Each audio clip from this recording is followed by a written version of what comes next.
கொலை, கொள்ளை, பாலியல் வன்புணர்வு அப்படின்னு ஒவ்வொரு நியூஸும் வந்துட்டு இருக்கிறத நம்மளால பார்க்க முடியுது. கிட்டத்தட்ட இப்போவே பார்த்தீங்கன்னா அப்படின்னா இன்று மட்டுமே ஒரு 4 கொலைகள் கிட்ட நடந்திருக்கிறதா சொல்லப்படுது. என்ன சார், எதனால இந்த சட்ட ஒழுங்கு சீர்கெட்டு இருக்கிறது? இது போன்ற குற்றச்செயலில் ஈடுபட்டவர்கள் எல்லாமே போதையில் இருந்திருக்கிறார்கள் அப்படிங்கிறது கூடுதல் தகவலாக இருக்கு.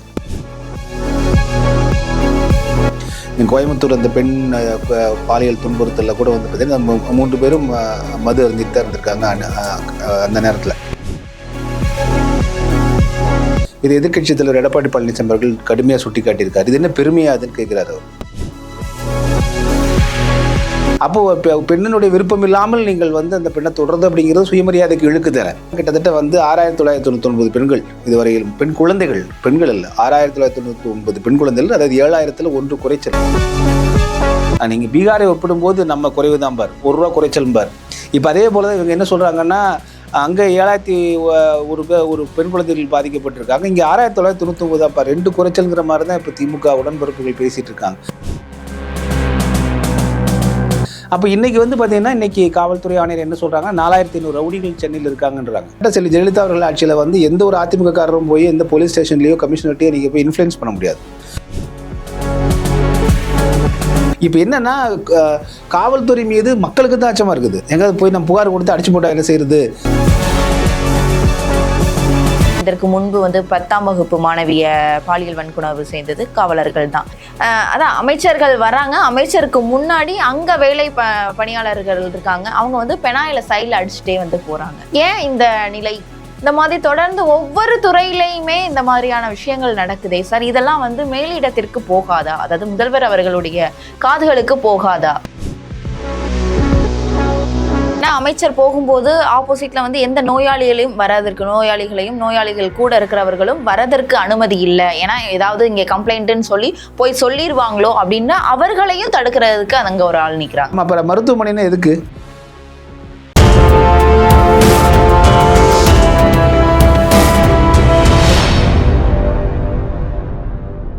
யூ தமிழ் நேயர்களுக்கு வணக்கம். நான் உங்கள் பிருந்தா சங்கர். இன்று நம்மோடு சிறப்பு விருந்தினராக இணைந்திருப்பது ஊடகவியலாளர், மெய்யறிவாளன் என்கிற விஸ்வநாதன் அவர்கள். வணக்கம் சார். வணக்கம். வணக்கம்மா.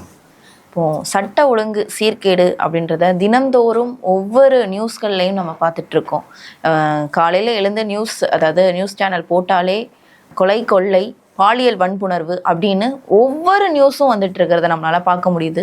கிட்டத்தட்ட இப்போவே பார்த்தீங்கன்னா அப்படின்னா இன்று மட்டுமே ஒரு 4 கொலைகள் கிட்ட நடந்திருக்கிறதா சொல்லப்படுது. என்ன சார், எதனால இந்த சட்ட ஒழுங்கு சீர்கெட்டு இருக்கிறது? இல்லைம்மா, எப்படின்னா, இந்த ஏற்கனவே நான் ஒரு தடவை சொன்னது போல் பல காணொலிகளில் சொல்லியிருக்கிறாங்க.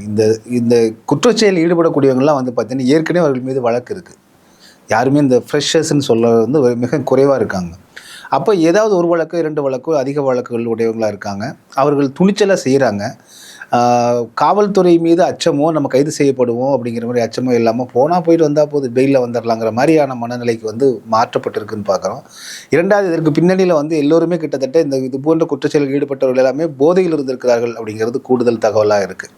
நீங்கள் கோயம்புத்தூர் அந்த பெண் பாலியல் துன்புறுத்தலில் கூட பார்த்தீங்கன்னா 3 பேரும் மது அருந்திட்டு தான் இருந்திருக்காங்க அந்த நேரத்தில். அப்போ இதுக்கு பின்னணியில் போதை இருக்குது. அதே போல் இது போன்ற காவல்துறை மீது ஒரு அச்சமற்ற சூழ்நிலை இருக்குது. தண்டனை நமக்கு கொடுக்கப்படும் அப்படிங்கிறத பற்றி அவர் கவலைப்படலை. அது எப்படி இருந்தாலும் பார்த்துக்கலாங்கிற எண்ணத்தோடு செய்கிறாங்கன்னு பார்க்குறோம். இது எல்லாம் காவல்துறை மிகுந்த உறுதிப்பாட்டோடு நடவடிக்கை எடுக்க வேண்டிய தேவையும் இருக்கிறத பார்க்குறோம். ஆனால் என்ன பிரச்சனைனா, இது நடக்கக்கூடிய விதங்கள் பார்த்தா இப்போ திமுக தரப்பில் என்ன சொல்கிறாங்கன்னா, இல்லை மற்ற மாநிலங்களை ஒப்பிடும்போதும் கடந்த முறை ஒப்பிடும்போதும் குறைவு தான். 2வது, இந்த முறை வழக்குகள் பதிவு செய்யப்படுது அதிகமாக அப்படின்றாங்க. அந்த ஒரு அடிப்படையில் தான் கிட்டத்தட்ட 6999 பெண்கள் இதுவரையில் பெண் குழந்தைகள், பெண்கள் இல்லை, 6999 பெண் குழந்தைகள், அதாவது 7000ல் 1 குறைச்சல் இதுவரையிலும் பாலியல் வன்புணர்வுக்கு ஆளாக்கப்பட்டிருக்காங்கன்னு அமைச்சரே சொல்லியிருக்கார். அவர்களுக்கு 104 கோடி ரூபாய் நிவாரணம் கொடுத்துருக்குன்னு சொல்லியிருக்காரு. இது எதிர்க்கட்சித் தலைவர் எடப்பாடி பழனிசாமி அவர்கள் கடுமையாக சுட்டி காட்டியிருக்காரு. இது என்ன பெருமையாதுன்னு கேட்கிறார் அவர். இதில் என்னன்னா, இப்போ இதே 6999 பதிவு செய்யப்பட்டதுன்னா மக்கள் முன் புகார் கொடுத்துருக்காங்க. புகார் கொடுக்காத எத்தனையோ இருக்குது. நமக்கு எதுக்கு சரி, இப்போ எதிர்கால வாழ்க்கை பாதிக்கப்பட்டுரும், பெண் வாழ்க்கை பாதிக்கப்பட்டுரும், புகார் கொடுக்காத இருக்குது. அப்போ எங்கே பிரச்சனை வருது அப்படின்னா, ஆனால் இந்த மாநிலத்தில் தான் நாங்கள் இந்தியாவுக்கே பெண்ணுரிமை நாங்கள் தான் கற்றுக் கொடுத்தோம், சுயமரியாதை கற்றுக் கொடுத்தோம்னு சொல்கிறாங்க இல்லைங்களா? சுயமரியாதைனா பெண்ணுக்கும் சுயமரியாதை தானே. அப்போ நீங்கள் ஆணுக்கு மட்டுமா சுயமரியாதை? அப்போது பெண்ணினுடைய விருப்பம் இல்லாமல் நீங்கள் வந்து அந்த பெண்ணை தொடர்றது அப்படிங்கிறது சுயமரியாதைக்கு இழுக்கு தரேன். அப்போது இப்போ எங்கே சுயமரியாதை இங்கே கற்றுக் கொடுக்கப்படவில்லையாங்கிற கேள்வி வருது இல்லையா? அது செய்யக்கூடியவெல்லாம் ஆண்களாக இருக்காங்க. அந்த ஆண்களுக்கு ஏன் சுயமரியாதை வந்து இத்தனை ஆண்டு காலம் 1944 திராவிடர் கழகம் ஆரம்பித்து 49 திமுக தொடங்கி இன்னைக்கு வரைக்கும் அடிப்படை சுயமரியாதை கூட நம்ம கற்றுக் கொடுக்காம இருக்கிற கேள்வி வருது இல்லைங்களா? பெண்ணுரிமைக்கு வந்து நம்ம என்ன கற்றுக் கொடுத்துருக்கோன்னு வருது. அப்போ எல்லாமே வந்து ஏட்டுச்சுரைக்காயாக தான் இருக்குது அப்படிங்கிறது இருக்குது. இது உடனே என்ன பண்ணுறாங்கன்னா, மற்ற மாநிலங்களில் குறைவு, இது கலைஞர் கருணாநிதி காலத்தில் சொல்லுவாங்க, இங்கே உப்பு புளி மிளகாய் எல்லாம் விலை அதிகமாகிடுச்சுன்னா நீங்கள் பீகாரை ஒப்பிடும்போது நம்ம குறைவு தான் பார், ₹1 குறைச்சல் பார். இப்போ அதே போல் தான் இவங்க என்ன சொல்கிறாங்கன்னா, அங்கே 7001 ஒரு பெண் குழந்தைகள் பாதிக்கப்பட்டிருக்காங்க, இங்கே 6999 தான் பார், 2 குறைச்சல்ங்கிற மாதிரி தான் இப்போ திமுக உடன்பிறப்புகள் பேசிகிட்டு இருக்காங்க. இது ஏன்னா எனக்கு என்ன ஒரு வருத்தமாக இருக்குன்னா, அவர்கள் வீட்டிலும் குழந்தை இருக்காங்க, எல்லா திமுக வீட்டுகளிலும் பெண்கள் இருக்காங்க, பெண் குழந்தைகள் இருக்காங்க. ஏன் அதை பற்றின ஒரு அக்கறையோ கவலையோ அவர்களுக்கு வராமல் இருக்குது அப்படிங்கிறது நமக்கு ஒரு வருத்தமாக இருக்கக்கூடிய ஒன்றாக இருக்குது. எண்ணிக்கை அடிப்படையில் ஒரு 7000 பெண் குழந்தைகள் அவர்கள் வன்கொடுமைக்கு ஆளாக்கப்பட்டிருக்கிறார்கள் என்பது பதிவு செய்யப்பட்ட வழக்குகளின் எண்ணிக்கை அப்படின்னா, பதிவு செய்யாத புகார் கொடுக்காத வழக்குகளின் எண்ணிக்கைன்னு ஒன்று இருக்குது இல்லைங்களா? அப்போ இது வந்து அவ்வளோ எளிமையாக நம்ம கடந்துட்டு போயிட முடியாது இல்லையா? அரசாங்கமே கடந்துட்டு போக முடியாது இல்லைங்களா? அப்போ இன்றைக்கி வந்து பார்த்திங்கன்னா, இன்றைக்கி காவல்துறை ஆணையர் என்ன சொல்கிறாங்க, 4500 ரவுடிகள் சென்னையில் இருக்காங்கன்றாங்க. அதில் A+ category, A category, B கேட்டகரின்னு பிரிச்சிருக்கோம், அவர்கள் கண்காணித்து கொண்டிருப்பதாக சொல்கிறாங்க. அப்போது 4500 ரவுடிகள் வந்து அவர்களோட புதுசாக யாராவது உருவாக்கியிருந்தாங்கன்னா அவர்களுக்கு கீழே, அப்போ அவர்கள் ஏதாவது குற்றச்செயல் செஞ்சாங்கன்னு என்ன பண்ணுறதெல்லாம் இருக்குது இல்லைங்களா? அப்போ காவல்துறை வந்து எல்லாவற்றையும் ஏன்னா காவல்துறை குறை சொல்லலை, ஏன்னா அது வேலைப்பொழு என்பது பெரிய வேலைப்பொழு, அவ்வளோ சாதாரணமாக நம்ம அவங்கள வந்து சொல்லிட்டு போயிட முடியாது. அப்போ இங்கே அரசாங்கம் தான் நீங்கள் வந்து மிக முக்கியமாக செய்யணும். எடுத்துக்காட்டாக ஜெயலலிதா அவர்கள் ஆட்சியில் வந்து எந்த ஒரு அதிமுககாரரும் போய் எந்த போலீஸ் ஸ்டேஷன்லேயோ கமிஷனர்ட்டையோ நீங்கள் போய் இன்ஃப்ளூயன்ஸ் பண்ண முடியாது. ஐயா நமக்கு தெரிஞ்ச ஆள் தான் விட்டுருங்கலாம் சொல்ல முடியாது. நேராக மேடத்துக்கு போச்சுன்னா பதவி போயிடும், பொறுப்பு போயிடும். நீ அது என்ன மாவட்ட அமைச்சராகவே இருந்தாலும் தூக்கி கடாசிட்டு போயிடுவாங்க. ஏன் ஒரு பெண் குற்றச்சாட்டு எழுந்த செங்கோட்டையே தூக்கி அவங்க எங்கே கடாசினாங்க இல்லைங்களா? அப்போ அந்த கட்டுப்பாடு அங்கே இருந்ததுனால காவல்துறையும் வந்து முழு சுதந்திரத்தோடும் ஒரு அர்ப்பணிப்பு உணர்வோடும் அங்கே பணியாற்றினாங்க. இங்கே அப்படி இல்லைங்க, பொலிட்டிக்கல் இன்ஃப்ளூயன்ஸ் வரும்போது இப்போ இவருக்கு ஆதரவாக நம்ம செஞ்சோம்னா இவருக்கு ஆதரவாக இருக்கிற கோச்சா என்ன பண்ணுறது? இப்போ ஏன்னா அவ்வளோ பவர் சென்டர்ஸ் இருக்குது அப்படின்னு சொல்கிறாங்க திமுகக்குள்ளே. ஒவ்வொருத்தரும் ஒரு பவர் சென்டர் போது அவங்க ரெக்கமெண்டேஷன் வருவாங்க, இவங்க ரெக்கமெண்டேஷன் வரும்போது காவல்துறை அதிகாரி என்ன பண்ணுவார் இல்லைங்களா? கீழே இருக்கக்கூடிய அதிகாரி நிலம் அதோட பாவம். அப்போது இதெல்லாமே ஒரு அடிப்படை சிக்கலாக இங்கே இருக்கிறத நம்ம பார்க்குறோம். ஆக இது ஒட்டுமொத்தமாகவே இது வந்து அமர்ந்து பேசி இவர்கள் ஒழுங்குபடுத்தலை அப்படின்னா, இப்போ என்னென்னா காவல்துறை மீது மக்களுக்கு தான் அச்சமாக இருக்குது. எங்கேயாவது போய் நம்ம புகார் கொடுத்து அடிச்சு போட்டால் என்ன செய்யறது, இல்லை நம்மளே குற்றவாளி ஆக்கிட்டா என்ன பண்ணுறதுன்னு பயமாக இருக்குது. ஆனால் குற்றவாளிகள் கொஞ்சம் கூட பயப்படுறதில்ல. கண்டிப்பாக சார், நம்ம அதாவது பொது இடங்களில் நடக்கக்கூடிய பிரச்சனைகளை முதல்ல நம்ம தெரிவிக்கக்கூடிய ஒரு இடம் வந்து காவல்துறையினர்கிட்ட தான், காவலர்கள் கிட்ட தான். ஆனால் இப்போ அந்த காவலர்களே கடுமையாக செயல்களில் ஈடுபடுறாங்கன்றதை நம்மளால் பார்க்க முடியுது. ஏன்னா இதற்கு முன்பு வந்து 10ஆம் வகுப்பு மாணவிய பாலியல் வன்கொடுமை செய்தது காவலர்கள் தான். இப்போ பார்த்தீங்க அப்படின்னா சிவகங்கை மாவட்டத்தில் திருப்புவனம் பக்கத்தில் வந்து காவலர்கள் வந்து ஒன்வேல போயிட்டு இருக்காங்க. அதாவது ஒரு வீட்டை சேர்ந்தவங்க 4 பேர் வண்டியில வர்றாங்க, இடிச்சு ஸ்பாட்ல 3 பேருமே அவுட்டு. காவலர்கள் அந்த இடத்துல அந்த ஜீப்பை விட்டுட்டு ஓடி போயிடுறாங்க. இந்த மாதிரி காவலர்கள் மீதே வந்து பல குற்றச்சாட்டுகள். கோயம்புத்தூர்ல ஏதோ வழக்குல வந்து டிஎஸ்பி மகன் தருண் தங்கபாண்டி அப்படின்ற டிஎஸ்பியோடைய மகன் தருண். இதுல இன்னொன்னு நம்ம பார்க்கணுமா, இது காவல்துறை பணிங்கிறது ஒரு பத்திரிகையாளர் பணி போலதான். அதுக்கு ஒரு அர்ப்பணிப்பு உணர்வு வேணும் இல்லைங்களா? அது சேவை மனப்பான்மை வேணும். இது எப்போ நீங்கள் வந்து அதெல்லாம் தாண்டி ஒரு வேலையாக பணம் ஈட்டக்கூடிய ஒரு வேலையாக மாறிச்சோ அப்போவே உங்களுக்கு வந்து மருத்துவத்துறை, கல்வித்துறை, காவல்துறை, பத்திரிகைத்துறை இது எல்லாமே வந்து வீணாக போனது காரணம் வந்து அது எல்லாமே பணம் காய்க்கும் மரங்களாக மாற்றப்பட்டது. சேவை மனப்பான்மை 2ஆம் தள்ளப்பட்டு மாற்றப்பட்டது தான் இன்றைக்கி இத்தனை குளறுபடிகளுக்கு காரணம் அதுதான். அன்னைக்கு சேவை முக்கியமாக இருந்துச்சு. அந்த ஊதியம் என்பது அரசாங்கம் அவர்களுக்கு கம்ஃபர்டபுளாக அவர்கள் பணியாற்றுவதற்கான ஒரு ஊதியமாக அது கருதப்பட்டது. இப்போ பணம் தான் பிரதானம் அப்படின்னு வந்த உடனே உங்களுக்கு என்ன ஆகுதுன்னா, இப்போ நிறைய ஒன்றும் இல்லை, சின்ன சொல்கிற ஒரு கோயிலில் அர்ச்சனை சீட்டு கொடுக்குறாங்க இல்லைங்களா? அந்த அர்ச்சனை சீட்டு கொடுக்குறதுக்கு 8 லட்ச ரூபாயா, அவ்வளோதான். 8 லட்ச ரூபா கொடுத்தா வேலை கிடைச்சிருக்கிற மாதிரியான ஒரு இது வருது. அப்போ எல்லா இடங்களுக்கும் ஏன் இந்த இதில் KN நேரு அவர்களுடைய உறவினர்கள் மீது சுமத்தப்பட்ட குற்றச்சாட்டுகள், அப்போது எல்லா அரசு வேலைக்கு தேர்ந்தெடுக்கப்படுவவங்களாம் பணம் கொடுத்துட்டா போதும், அவர்களிடம் இரக்கம் இருக்கிறதா, அவர்களிடம் மக்களிடம் நட்பாக பழகக்கூடியது இருக்கிறதா, அவர்களிடம் பெண்களை வந்து முதல்ல மனிதாபிமானம் இருக்கிறதா அப்படின்ற ஒரு கேள்வியே வந்து ஒரு அதிகாரி அப்படிங்கும் போது அந்த காவல்துறை பொது பணியில் இருக்கும்போது அவரை நம்பி தான் அத்தனை பெண் குழந்தைகள் ரோட்டில் போகிறாங்க வர்றாங்க, அத்தனை பெண்கள் குடும்பங்கள் வாழுது. அப்போ அதெல்லாம் அவர்களெல்லாம் தன்மதி இப்படிப்பட்ட உணர்வோடு இருக்கக்கூடியவங்களா இருக்காங்களா நமக்கு தெரியலையே. அப்போ ஒன்று இதுக்கு முன்னாடி உடுமலைப்பேட்டில் ஒருத்தர் ஒரு ஏட்டையா செயின் பறிச்சுட்டு இருந்தார். செயின் ஸ்நாச்சிங்னு சொல்லிட்டு கைதாகி படத்தோட வந்துச்சு. திருப்பூரில் ஒரு 10 ஊடகவியலாளருடைய கை கால்களை வந்து வெட்டினாங்க கூலிப்படை வச்சு. வெட்டினவர் யாருன்னு பார்த்தா ஒரு நுண்ணறிவு பிரிவு காவலர் அதிகாரி கைது செய்யப்பட்டார். அப்போது அந்த மொராலிட்டின்னு சொல்லக்கூடிய அந்த அறம் இருக்கு இல்லைங்களா, அங்கே தான் நம்ம பெரிய கேள்விக்குறியாகுது. ஒரு காலத்தில் வந்து நாங்களாம் போலீஸ் பீட் பார்க்கும்போது அப்போ அந்த பிரிட்டிஷ்காரர்களுடைய அந்த சாயல் அப்படியே இருக்கும். காவல்துறை எப்படி பார்ப்பாங்கன்னா, பிரிட்டிஷ்காரன் பூரா இந்தியர்களை வந்து கொத்தடிமையாக தான் பார்ப்பான், அடிக்கிறது உதைக்கிறது அவனை அடக்குமுறையாக தான் பார்ப்பான். அந்த பண்பாடு அப்படியே பிரிட்டிஷ்காரன் போனதுக்கு பிறகு 60-70 ஆண்டுகள் இருந்துச்சு. அப்போ கொஞ்சம் கொஞ்சமாக காவல்துறைக்குள்ள அந்த மாற்றங்கள் கொண்டு வந்து பயிற்சி கொடுத்தாங்க.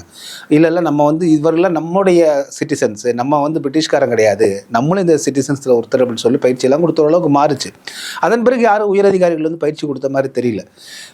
கல்லூரிகள்லாம் இருக்குது, கல்லூரிகள் இருக்குன்னா இது என்ன, ஒவ்வொரு காவல்துறை போன்ற துறைகளுக்கு ஒவ்வொரு காலகட்டத்திலுமே நீங்கள் வந்து அவருக்கு என்னவெல்லாம் கம்ப்ளைண்ட்ஸ் வரும். ஒரு கம்ப்ளைண்ட் வந்தால் கூட இவர் வந்து இந்த மாதிரி ஒரு திருட்டு செயலில் ஈடுபட்டார், பறிமுதல் செய்யப்பட்ட கஞ்சா வித்துட்டு இருக்காரு அப்படின்னா, அப்போ இது வந்து இது ஒட்டுமொத்த எல்லாத்துக்குமே ஒரு பாதிப்பை ஏற்படுத்துறதுனால உடனே கிளாஸ் எடுக்க வேண்டியிருக்கும். அவர்களுக்கு வந்து கவுன்சிலிங் கொடுக்கணும்.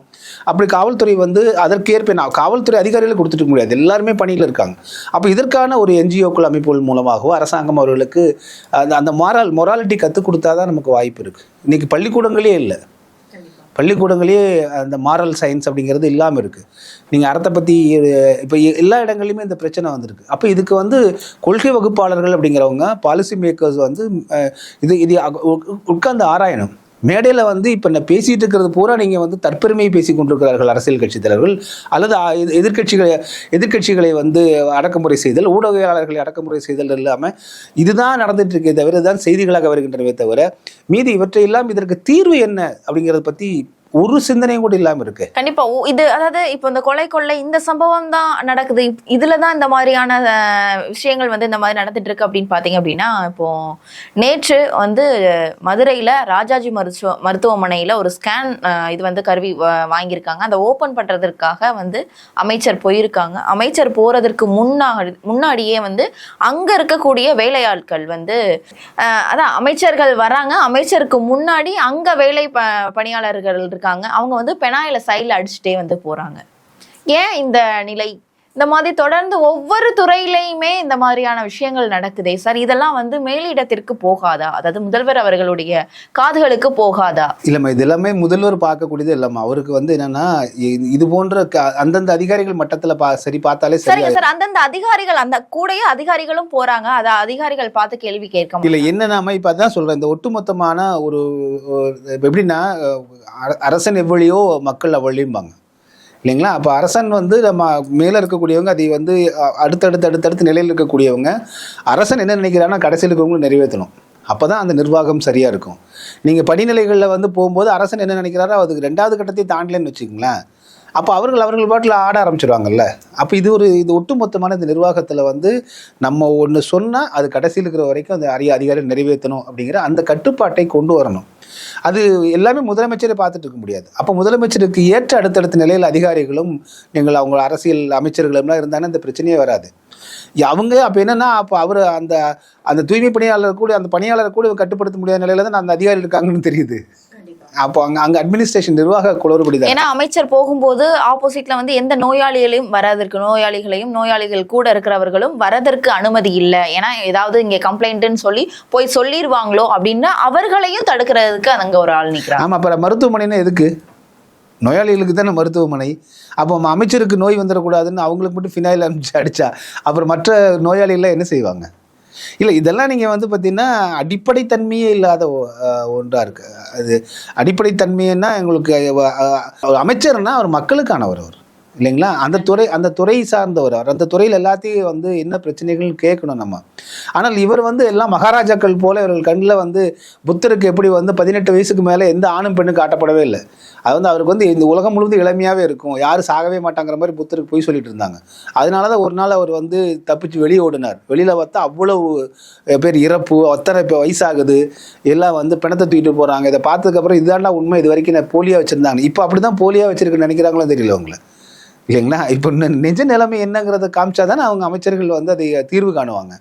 அப்போ இது ஒரு கண்துடைப்பு நாடகமாக பண்ணிட்டு இருக்காங்க அப்படிங்கிறது இது எல்லாமே அவர்களுக்கு தான் கெட்ட பேர் ஆகும், அரசுக்கு தான்.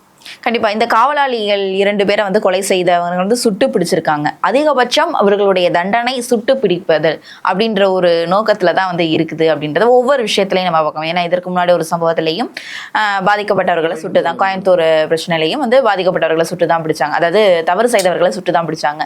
இந்த விஷயத்திலையும் பாத்தீங்கன்னா தவறு செய்த நாகராஜ் என்பவரை வந்து சுட்டிருக்காங்க. என்ன சார், ஏன் அதாவது தன் மேல இருக்கக்கூடிய தவறுகளை திசை திருப்பணும் அப்படின்றதுக்காக இந்த மாதிரியான இல்ல கண்டிப்பா கடுமையா இருக்குது அரசாங்கம் காவல்துறை அப்படின்னு சொல்றதுக்காக செய்யறாங்க. ரெண்டாவது முட்டிக்கு மேல சுட்டா நீங்க வந்து உடனே அது ஒரு குறையா சொல்றீங்க. முட்டிக்கு கீழே காலில் தானே சுடுறோம், இப்படியே சுட்டு பிடிக்கிறோம்ல, அப்ப பயம் இருக்கும்ல அப்படிங்கிறதுக்காக செய்யறாங்க.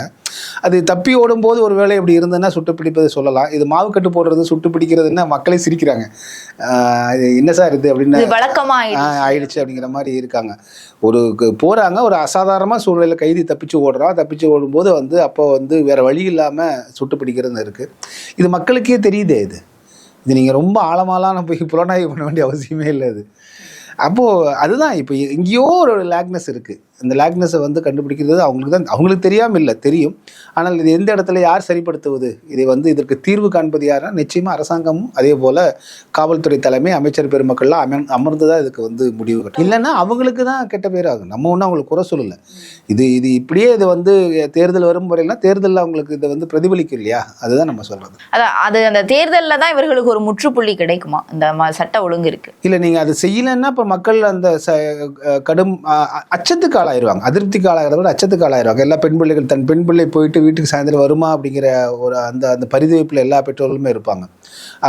தாய் ஒரு பக்கம் வேலைக்கு போயிருப்பாங்க, தந்தை ஒரு பக்கம் வேலைக்கு போயிருப்பாங்க. அந்த பெண் குழந்தை வந்து பள்ளிக்கூடத்துக்கு போயிட்டு வந்துருச்சா, வந்ததுக்கு பிறகு அது எப்படி தனியாக இருக்கா அப்படிங்கிற அத்தனை பதப்போடு வாழ்ந்துட்டு இருக்கிறதுங்க இருக்கு இல்லைங்களா, அதுதான் உங்களுக்கு பிரச்சனையாகும் இங்கே. அப்பா ஒன்றுமே பிரச்சனை இல்லைப்பா, அந்த எங்கள் ஊர் நான் விட்டுட்டு நான் வந்து ஒரு நாள் இரவு கூட இப்போ அந்த பெண் குழந்தை கதவை சாத்தி வீட்டில் இருந்தேன்னா எந்த பாதிப்பும் இல்லை அப்படிங்கிற ஒரு நாடு இருக்கணும் இல்லைங்களா. அந்த நாடு தானே மக்கள் விரும்பக்கூடிய நாடாக இருக்கும். அந்த நாடு தமிழ்நாடு மாறுறதற்கு வாய்ப்பு இருக்கா? நிச்சயமாக அரசாங்கம் நினைச்சா பண்ணலாமா. அரசாங்கங்கள் வந்து யார் ஆட்சியாளர்கள் வருகிறார்களோ அவர்களுக்கு இந்த எண்ணம் வேணும்.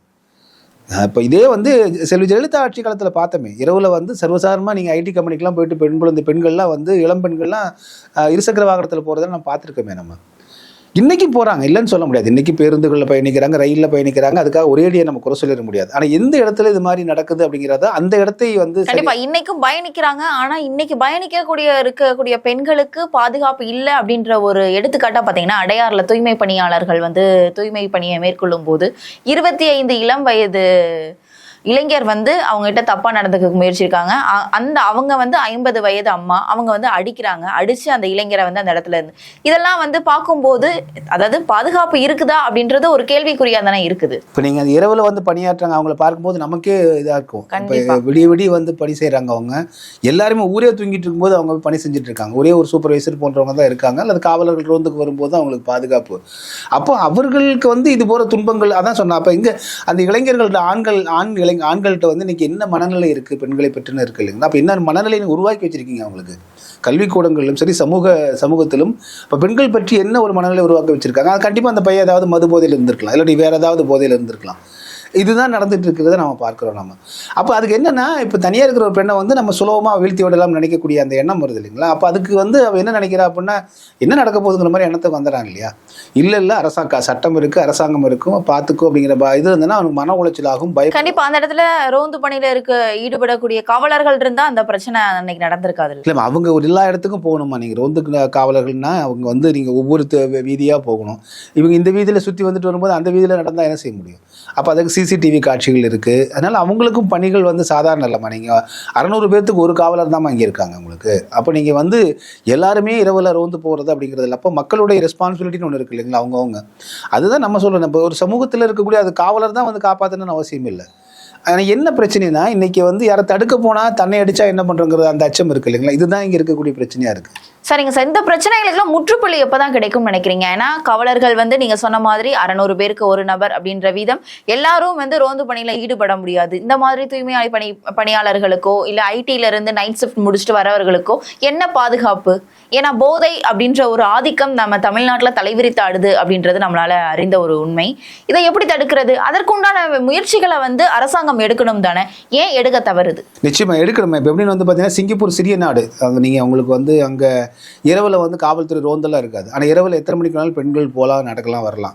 யாராவது பக்கத்தில் நின்றுனா அடுத்து இப்படிங்கிற செகண்டில் வந்து போலீஸ் நிற்கும். ஏன்னா 24 மணி நேரம் அவங்க சிசிடிவியில் கண்காணிச்சிட்டு இருக்காங்க. ஒட்டுமொத்த நாட்டையவே கண்காணிச்சிட்டு இருக்காங்க. இங்கேயும் பல சிசிடிவிக்கெல்லாம் கிராமப்புறங்களை மாட்டியிருக்காங்க. இப்போ எல்லா ஊர்களும் கிராமங்கள் எல்லாம் சிசிடிவி மாட்டியிருக்காங்க.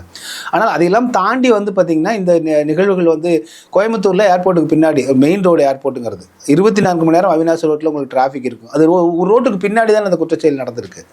அப்போது இது அது போன்ற இடங்கள் அப்படிங்கிறது இருக்கு இல்லைங்களா? அப்போ அதுக்கு வந்து அடுத்தது இப்போ காவல்துறை என்ன பண்ணுவாங்கன்னா, அந்த ஏரியாக்களில் வந்து இப்போ நம்ம பல்லடத்து பக்கத்தில் ஒரு கொலை நடந்துச்சு. ஒரு குடும்பத்தையே கொலை செஞ்சாங்க. அந்த இடத்துல இப்போ செக் போஸ்ட் போட்டாங்க. செக் போஸ்ட் போட்டு காவல்துறை 24 மணி நேரம் அங்கே பணியில் அமர்த்தப்படுறாங்க. எல்லா இடங்களுக்கும் எப்படி இது செய்ய முடியும்? அப்போ என்ன ஒன்றே அப்படின்னா, இந்த சட்டங்கள் ஏற்கனவே இருக்குது. அப்போது உண்மையாக தவறு செய்யக்கூடியவர்களுக்கு தண்டனை உறுதியாக கொடுக்கப்பட்டால் அப்போ இது எல்லாருக்கும் ஒரு எச்சரிக்கையாக இருக்கும். இதில் பல பேருக்கு கேள்வியாக வருது, அவங்க தப்பு செஞ்சவன் தானா அப்படிங்கிற மாதிரி கேள்வியெல்லாம் வந்து மக்களுக்கே வர ஆரம்பிச்சும் போது அப்போ மக்கள் நம்பிக்கை இழக்கிறாங்க இல்லைங்களா? அதுதான் அச்சமாக இருக்குது.